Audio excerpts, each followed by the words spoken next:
నగరంతో తనకు ఎంతో అనుబంధం ఉందన్నారు మంచు మనోజ్. తేజ సజ్జా, రితికా నాయక్ జంటగా కార్తీక్ ఘట్టమనేని దర్శకత్వంలో 'పీపుల్ మీడియా ఫ్యాక్టరీ' బ్యానర్‌పై టీవీ విశ్వప్రసాద్ నిర్మించిన చిత్రం 'మిరాయ్'. ఇందులో మంచు మనోజ్ ప్రతినాయకుడిగా నటించారు. ఈ చిత్రం ఈ నెల 12న రిలీజ్ కానున్న నేపథ్యంలో యూనిట్ విశాఖలో ప్రీ రిలీజ్ ఈవెంట్ నిర్వహించారు. ఈ కార్యక్రమానికి నటీనటులు, దర్శక నిర్మాతలు హాజరయ్యారు. ఈ సందర్భంగా మంచు మనోజ్ మాట్లాడుతూ, తాను చెట్టు పేరు చెప్పుకుని అమ్ముడుపోవడానికి నేను కాయో పండో కాదు మనోజ్‌ని. అభిమానులున్నంత వరకు నాకేం కాదు. విశాఖ నగరంతో నాకు ఎంతో అనుబంధం ఉంది. నా ఫస్ట్ మూవీ 'దొంగ దొంగ'ది విశాఖలోనే చిత్రీకరించాం. ఆ తరువాత 'రాజుబాయ్', 'నేను మీకు తెలుసా', 'వేదం' చిత్రాలు కూడా ఇక్కడ షూటింగ్ చేశాము. సినిమాలకి గ్యాప్ ఇచ్చిన తరువాత మళ్ళీ ఇప్పుడు నటిస్తావ్ అని చాలామంది అడిగేవారు.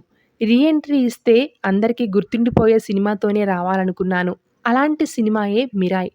కార్తీక్ కథ చెప్పినప్పుడు ఆయన కాళ్ళకు దండం పెట్టాలనిపించింది. కానీ నాకంటే చిన్నవాడు కాబట్టి ఆగిపోయా. 3 ఏళ్ల క్రితమే ఈ సినిమా ఓకే చేశారు. బ్లాక్ స్వాడ్ పాత్రలో నటించాను.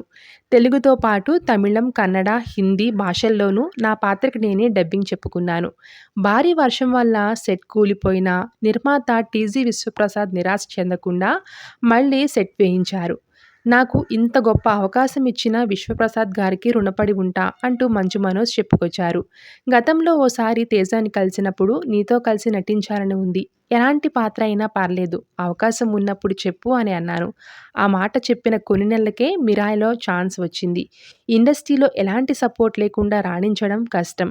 ఎప్పటికప్పుడు అప్డేట్ అవుతూ ఉండాలి. అవమానాలు భరించాలి. తేజ అవన్నీ దాటుకుని ఇప్పుడు ఈ స్థాయికి చేరుకున్నాడు అని చెప్పుకొచ్చాడు Manchu Manoj. Thank you so much for watching.